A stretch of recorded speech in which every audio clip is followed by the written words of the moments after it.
Okay, so today is our fourth class in Applied Linguistics, and I'd like to welcome you all. So today's topic would be, well, we already have covered half of this topic, FLA and SLA, and the rest we'll be covering today, inshallah. Okay, so let's proceed without any further delay, and pen and paper on the table for everyone. Okay, I hope there's sufficient light, So no problem for that. Yes. Are you facing any problem of light? I mean, if these things are off. Okay, great. So let's proceed. So beforehand, I want to quick recapitulation for our previous class. That was,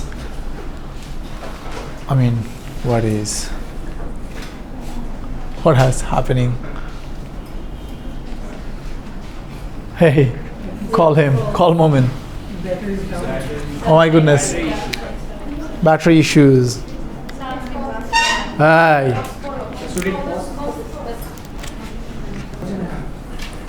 Okay, so let's have a quick recapitulation for our previous class. So we already have talked about language acquisition. We already have talked about first language acquisition. We already have talked about second language acquisition. Yes, sir? Yes. What are you doing, ma'am? I mean, why are you? Oh, acha. Okay, do it fast. So we already have talked about first language acquisition, or L1, which we know. Okay, please do not make any sound. Do that instead. So first language acquisition, we already know how first language could be occur. It is basically subconscious and unconscious mainly. But the second language is a learned process. We already have talked about that. Okay, so there are three theories. We already have talked about behaviorist theory by B.F. Skinner, nativist theory by Noam Chomsky, interactionist theory by Jerome Berner. Well, nativist theory is not very important for your midterm examination, but it is very important for your further understanding about the subject matter, applied linguistics, but not for the examination. So we already have talked about behaviorist theory by B.F. Skinner. And we already have talked about something that in your midterm scripts, if you are referring to any theory or any theorist, there should have the name of the theorist. So in behaviorist theory, in bracket B.F. Skinner. Definitely, if you do not write any name of the theorist, so the theory belongs to you. Yeah, the theory belongs to you. Okay, so please, and the marks will be very average then, because I do not know what does that mean. I mean, theory by Chadni. I mean, what should I do with the theory of Chadni, or maybe the theory of Riyadh? I want the theory of Skinner and Berner. Okay, so we already know these things, so let's not talk about that further. Well, we all know these things. An example, behaviorist example is a child says chocolate and we gift the child chocolate. So it is basically stimuli, response and reinforcement. We all know that. Well, you guys have known that very far because you guys already have done the SLA course. Okay, but there is a critic in this theory. Well, if you want to do very good in your midterm examinations and the final examination as well, you have to put some critics also in your scripts. So this is the theory, but some critics have argued this is the way you should be writing. This is the theory, that. Then on the other hand, some critics have argued that. Okay, so both ends should met.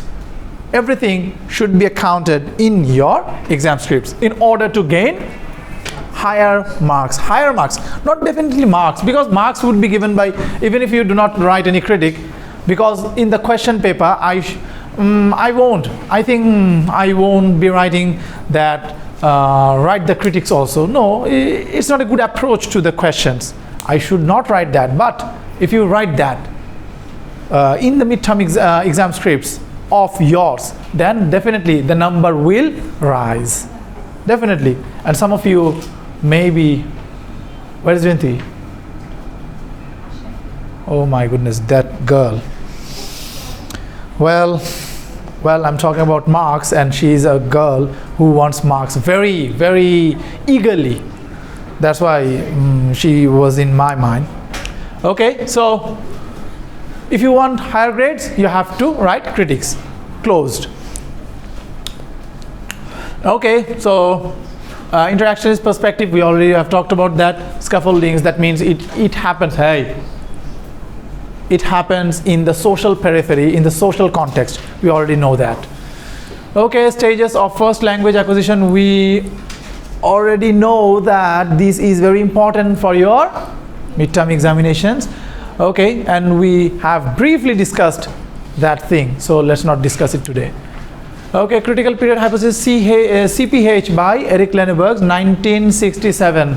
Well, if you write Eric Lenneberg, then you have to write the year also in order to get marks, because if you do not write the year, the name of the year or year number, so how could I know Eric Lenneberg's which theory are you talking about? Eric Lenneberg 1967 means the critical period hypothesis of Eric Lenneberg. He has many other theories also.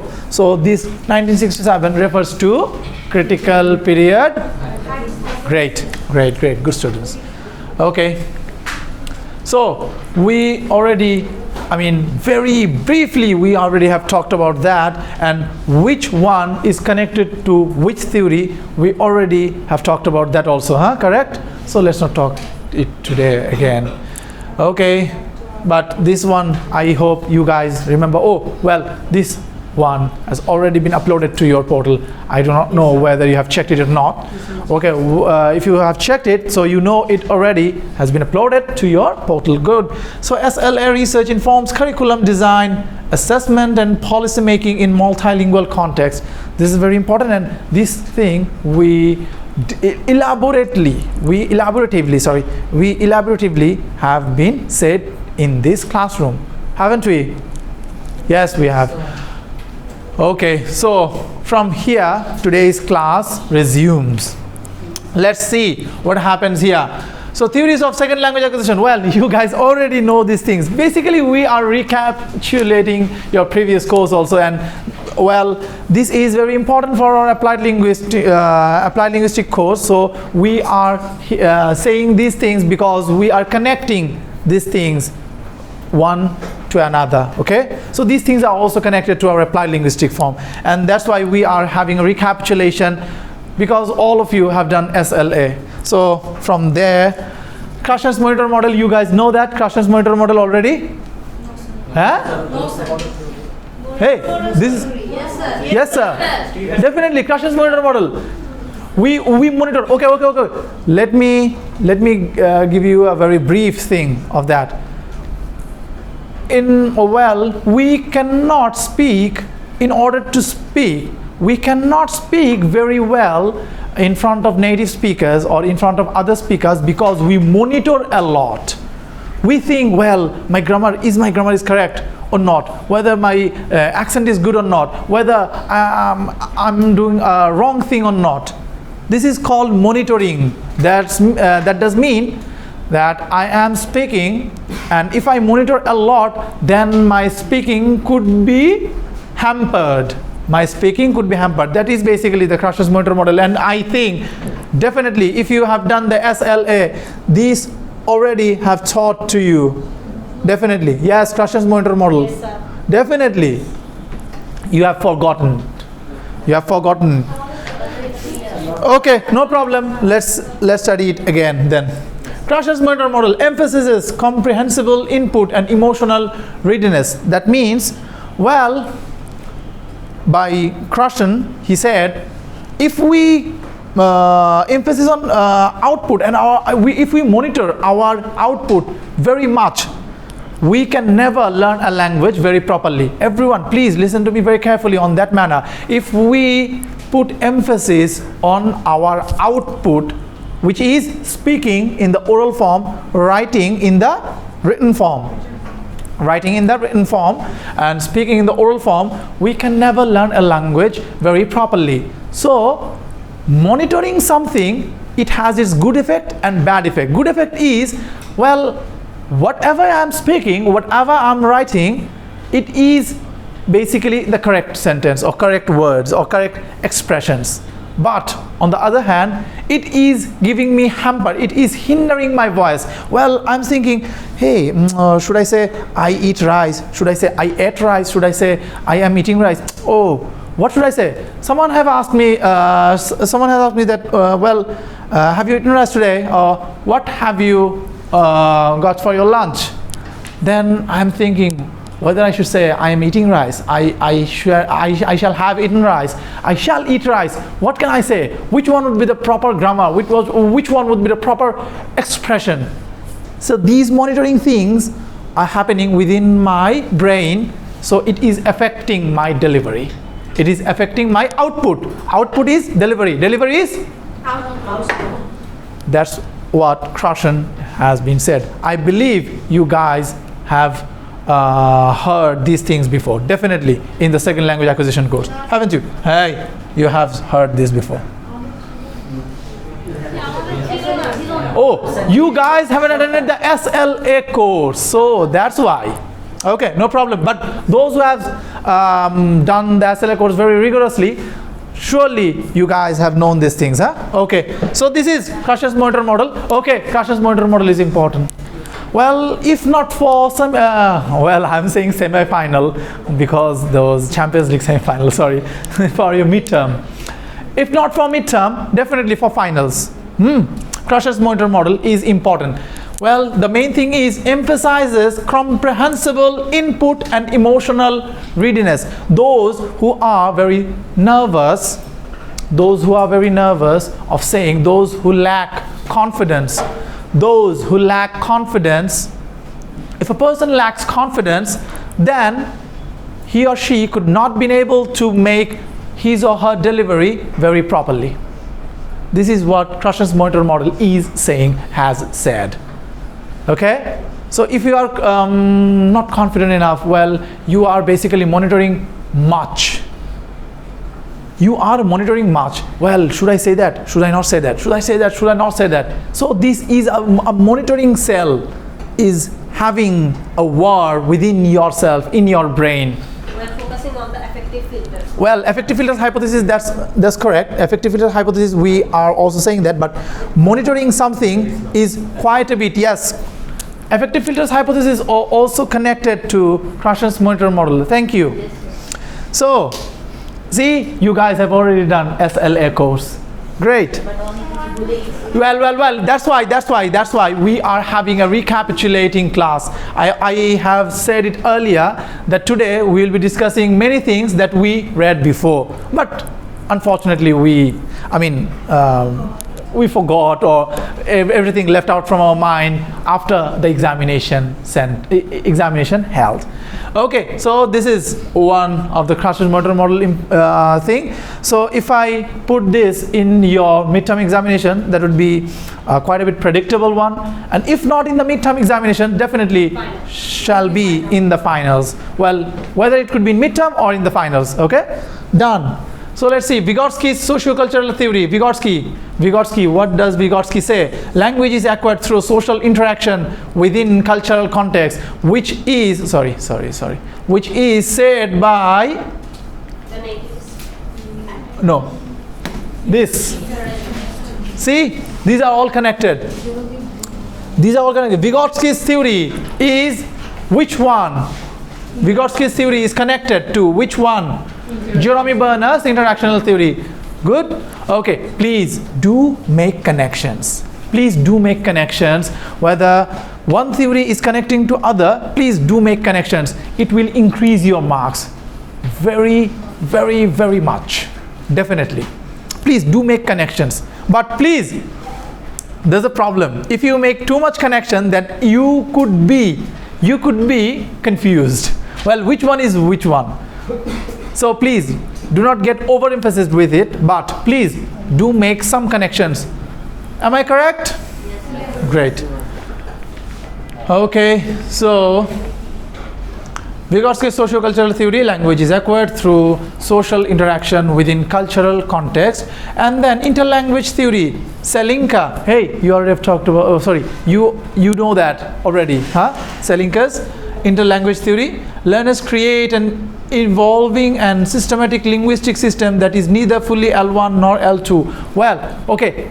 This is not very important for your midterm, neither for finals, but which is very important for you to understand how these things work. Okay, interlanguage theory. Well, suppose we are in a classroom situated in Manhattan, the United States, and hey, okay, I shall be giving you one link. Mind your language. Have you? Yes, sir. Have you ever heard this? Huh? Mind your language.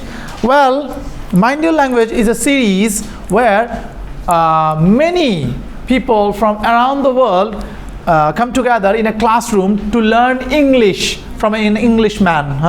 From an Englishman, then Indian, Japanese, Mexican, Chinese, Italian, Russian, Pakistani, one Pakistani man and one Indian Sikh, Ali and Sikh, one Sikh man.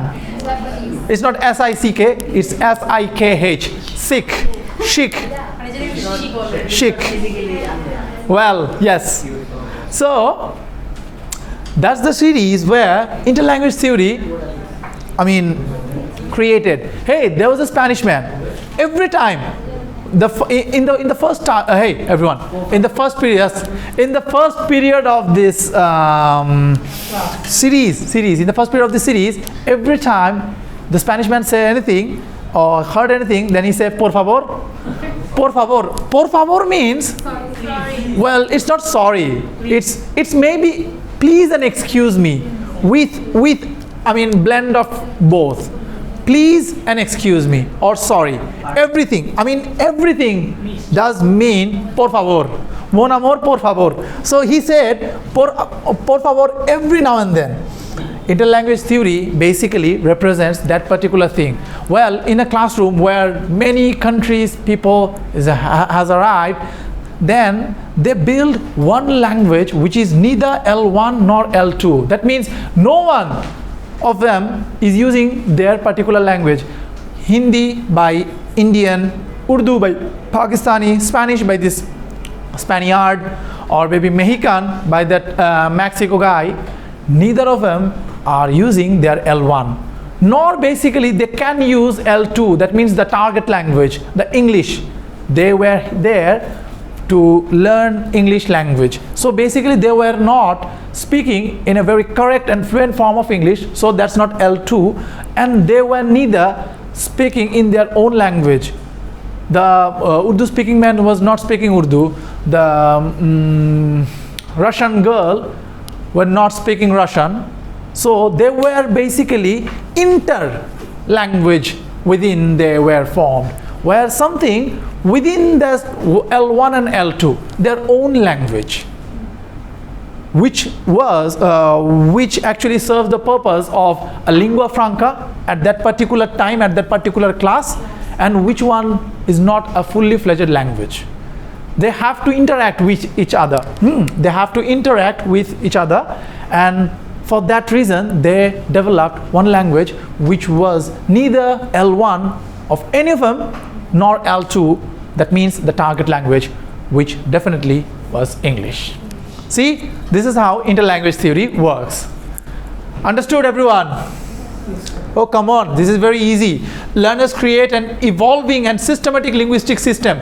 That means a language which is not a very prolific or very sophisticated language, but that can serve the purpose of a lingua franca. Yes, they have to understand each other.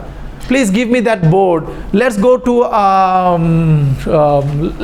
watch a movie, or maybe A simplified version of two languages that learners learn. In order not two languages. There are many languages. Okay. Exactly. There are many languages. There were Hindi. There were Urdu. There were Spanish. There were Japanese. Everything. Yes, for interaction purpose, not for connection, for interactional purpose. Interactional purpose, that means interlanguage theory. That means they use a language which is interconnected to everything and serves the purpose of a lingua franca. Correct? Okay. So that's, well, if I want to make your exam very hard, then this could occur. But if I want to make your exam very easier one, this should not be occur. Okay? The first two will definitely is very important. But please read everything. Okay? Read everything which I am basically thinking about, or which I am basically telling in this classroom. Correct? Okay, so Krashen's monitor model. Let's see. Krashen proposes 5 hypotheses. Everyone, write that down fast. Many of you have not seen Krashen's monitor model, so please write it down.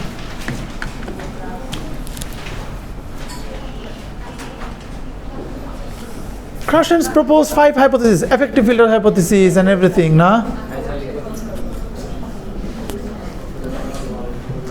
Many of you could know that earlier, but please write it down, everyone.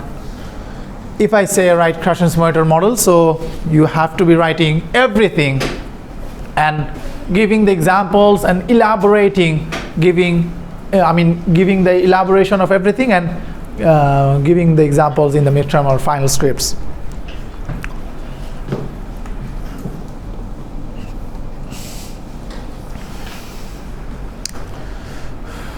Oh, sorry, my bad.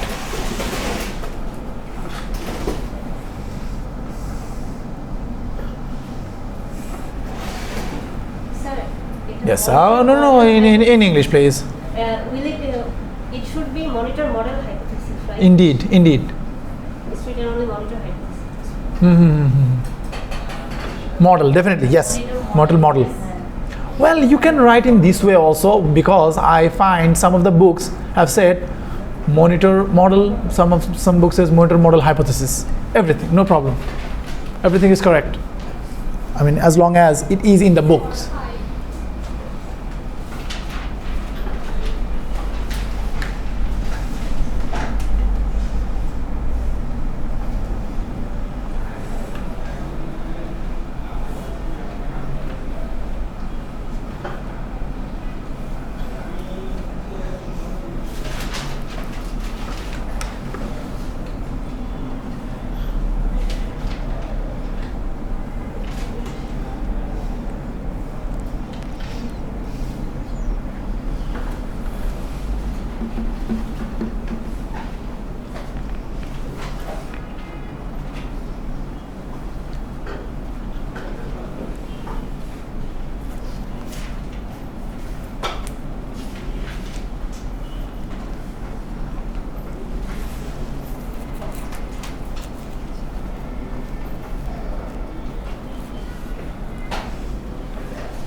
Okay, so the Krashen's monitor model. So Krashen's proposed how many hypotheses? 5. Number 1. Well, give the numbers. And please write in order. 1, 2, 3, 4, 5. 1, 2, 3, 4, 5. Give the numbers, please. Okay, so number 1, acquisition learning hypothesis. How that works? True language acquisition is subconscious. Which one is L1? Which one is L1? Huh? Acquisition learning hypothesis. Which language? Krashen said only L1 can be acquired, and any other language than L1, that means L2, L3, L4, should be learned. Should be learned. Only L1 can be acquired. So that's why they have said, well, Krashen has said that, not me.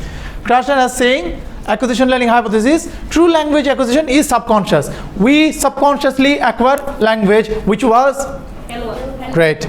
Number 2, monitor model hypothesis. Definitely. Thank you.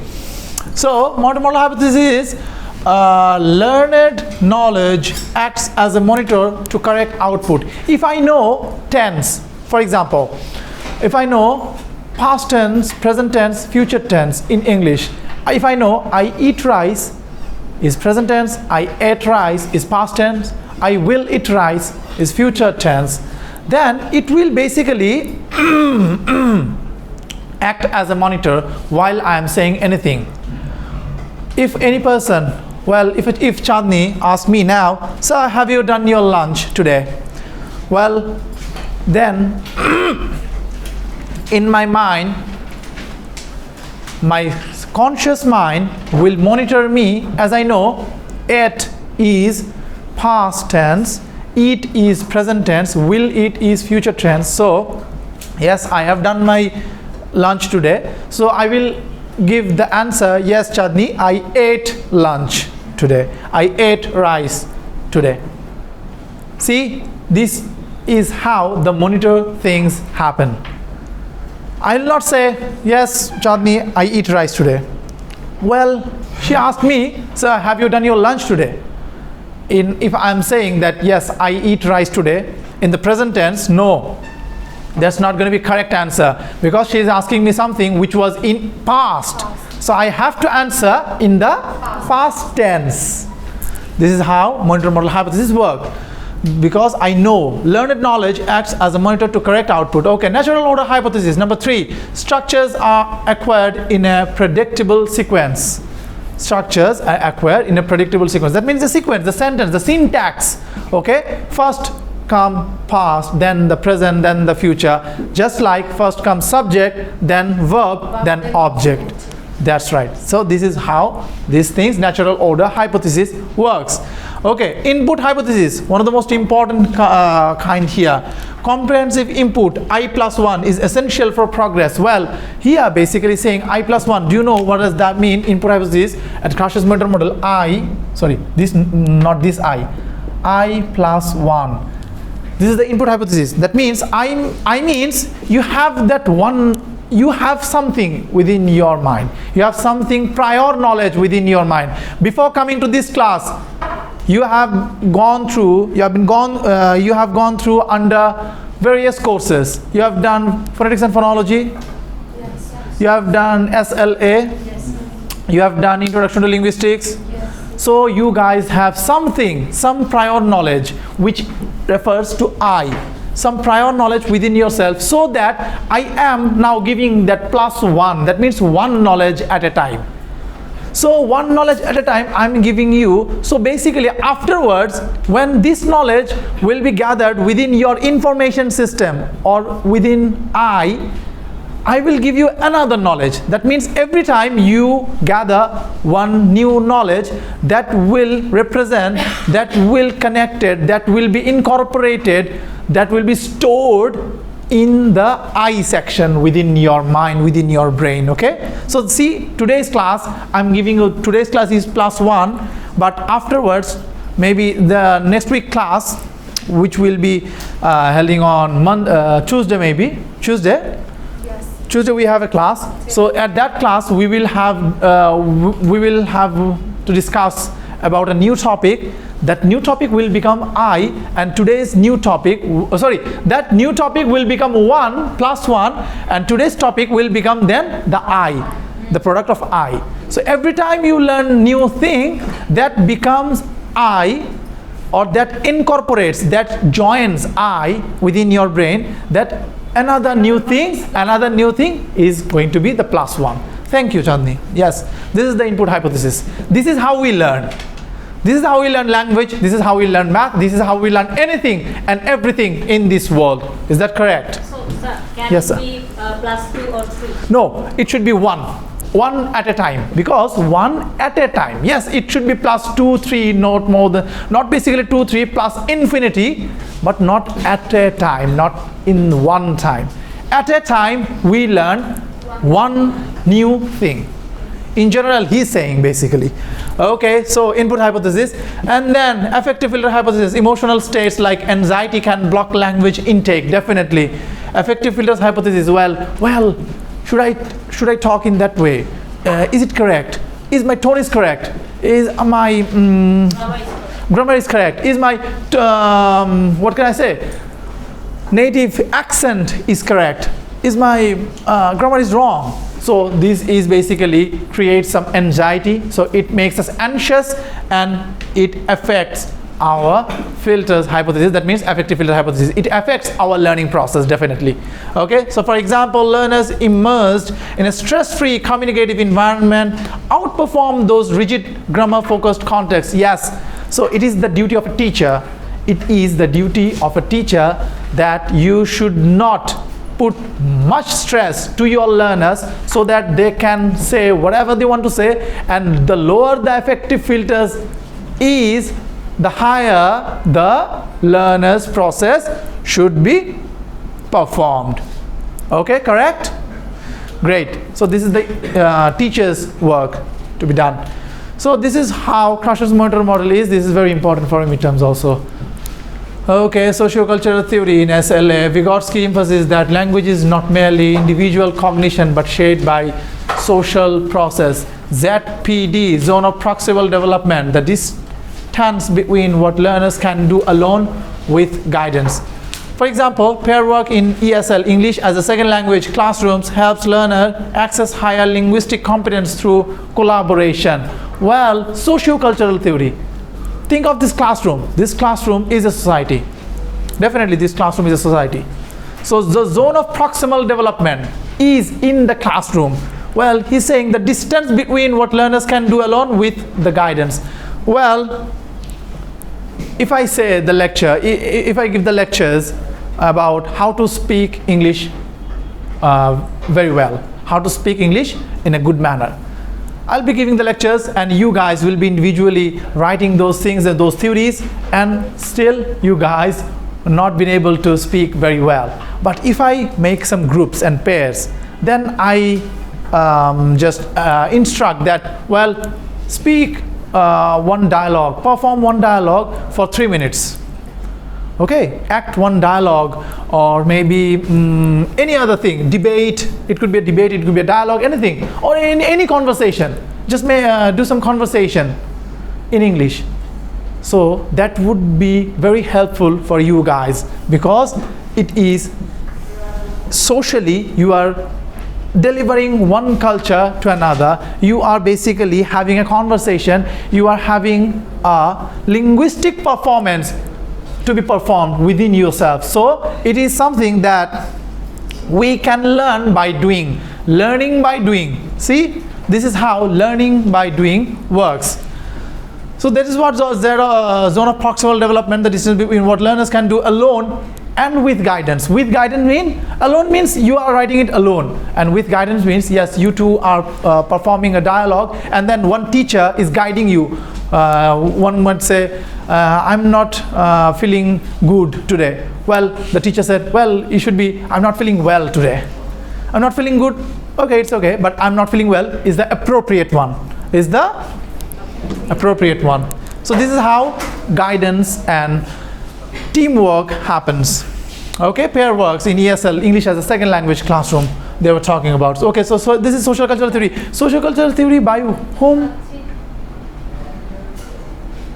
Social cultural theory by whom? Yes, Vygotsky. Come on, it has been written here. Yes, social cultural theory by Vygotsky. Please remember the name. Any theory you are writing, please write down the name. Otherwise, I'll be thinking that the theory of Rintis. Maybe Riyadh's theory. So I do not want to hear anything from Riyadh or in Nirvana's theory of sociocultural. Why should I know that? Russian, maybe, yes. Maybe, Russian. Because the name is Russian. Okay, so interlanguage theory introduced by Larry Selinka. This theory suggests L2 learners construct. Huh? That has already been uploaded to your portal, please. No problem of it. Okay, please write it down.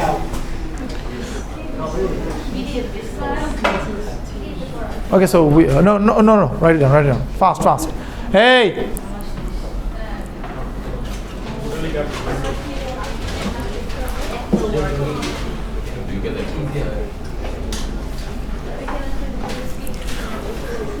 Okay, so interlanguage theory. Hey everyone.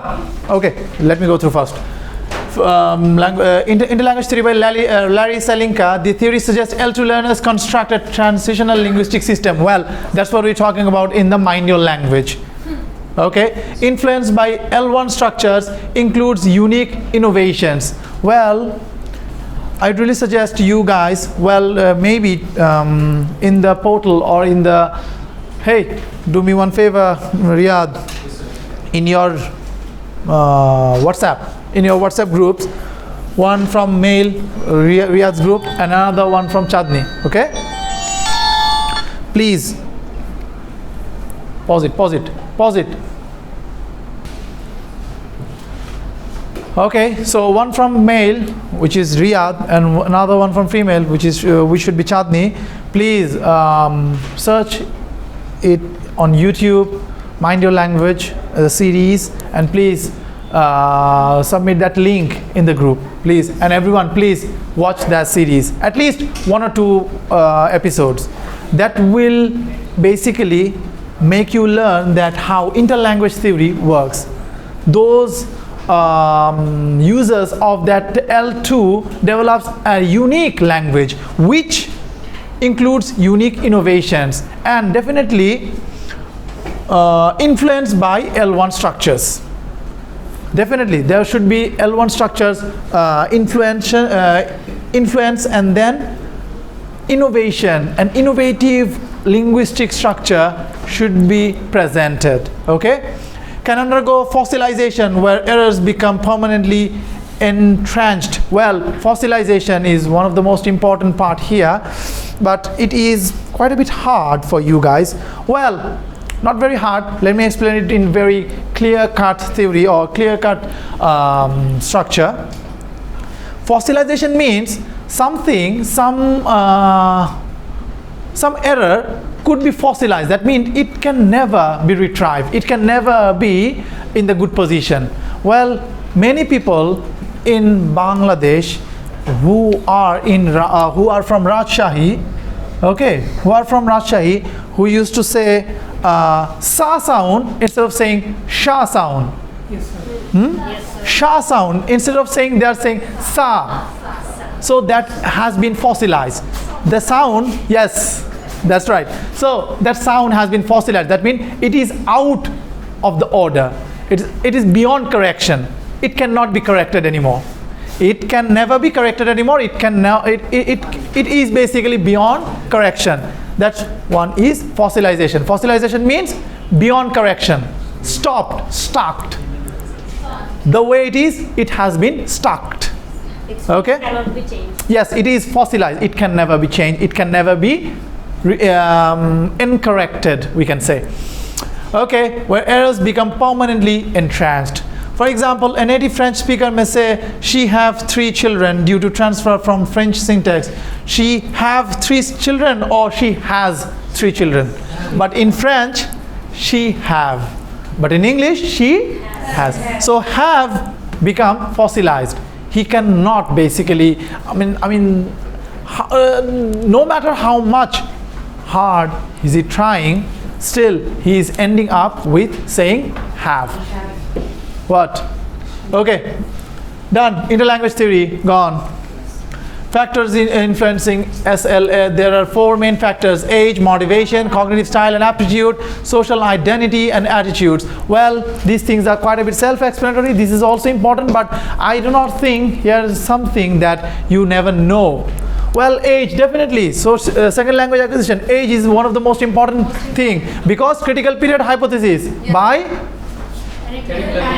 we know that age. Younger learners have phonological advantages, definitely we know that. Older learners may grasp abstract grammar faster, definitely we know that. Okay, motivation. Motivation is set by whom? Motivation is set by whom? Motivation is set by whom? Come on, say it. Who said that? Motivation plays a vital role in order to Jeremy Bernard. Interactionist, yes. So motivation, integrative, cultural affiliation. See, interactionist or intercultural theory, cultural affiliation versus instrumental job requirement. So integrative motivation or instrumental motivation, that means I need a job, I need to learn English, that should be instrumental motivation. Okay, so I want to learn English because I have to do better in my life.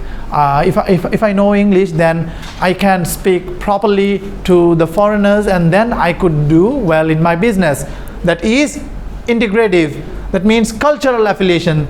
And if you, well, I need English to have a job, that is instrumental job requirement, motivation. Well, without having a motivation, we can never ever learn any particular language. Not only English, some of us could learn Japanese, some of us could learn Spanish as L2, L3, or French. So this one. Okay, cognitive style and aptitude. Analytical learners may perform better in explicit grammar tasks. Well, as I consider myself as an analytical learner, yes, I can say cognitive style and aptitude, analytical learners may perform better in explicit grammar tasks. Yes, if you are very analytical, if you are very clever, if you are clever enough, then you could do really well in second language acquisition. Well, where cognitive style and aptitude. If you have greater aptitude, then the language learning thing could be easier for you. Done. So what does aptitude mean? Aptitude means, you have something, you have something within you that will help you to grasp anything, any knowledge, any new knowledge, whether it could be in language, whether it could be in math. Yes, sir. Is it related to intellectualism? Well, it could be aptitude. Let write it there. Okay, let pause at right there. Aptitude is aptitude. It is related to everything. In intellect, then IQ, and everything. But please remain on that position. Okay, social identity and attitudes. Ethnographic attitudes, or fear or assimilation can hinder SLA. Definitely, if our culture fears English, so we can never learn English properly, and that had happened. Basically, that had happened to the British rule of India for Muslims. Muslim learners were not very happy with English rule, and they gave some fatwa that learning English is not halal, and that's why we basically marginalized ourselves. Hey, this was correct and this was real. I'm talking about history. Am I correct? Yes, sir. Huh? Riyadh? Hey, Yes. see?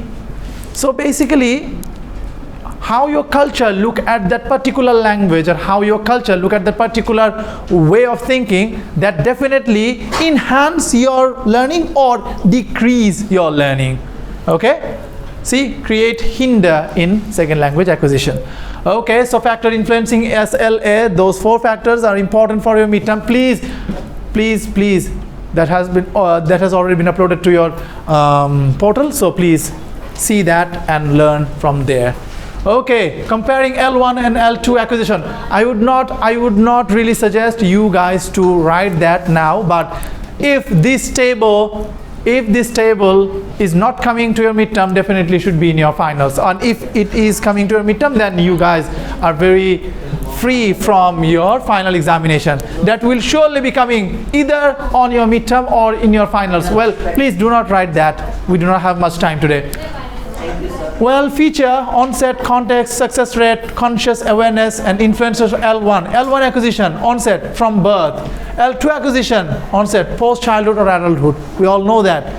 Well, context, L1, natural immersion. L2, definitely formal and learned process. Well, success rate, near universal. Definitely, universally we have our L1. Definitely, in this world, everyone has their L1. Hey, come on. Don't you know that? Yes. Everyone has one language at least. So that is L1, but highly variable L2. Many people in this world do not know any L2. Many people in this world. Many people. Okay?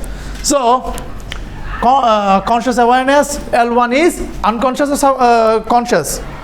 Subconscious, unconscious, or conscious? More often unconscious or subconscious, but definitely L2 is frequently conscious and deliberate. Deliberate means ichhakrito. Great. Okay, influence of L1. L1 is influenced by L1. Well, this is none, and definitely often results in transfer or interference, which was fossilization. Hey, fossilization is here. Okay? You get fossilized, well, for your interference of L1. In the L2, you get fossilized for the interference of L1. Understood? Understood? Okay, this one is very important. So, well, understanding the cognitive, biological, and social factors of language acquisition has profound implications for educational practice and linguistic theory. These are some reference books from where I made this whole topic and whole slideshow. Okay, yes, Vygotsky, Brown, Chomsky, Noam, Krashen, Lightburn, PM, those things, huh? Okay, so this one. Okay, thanks. So yes, that's the end of today's session. Stop it, please.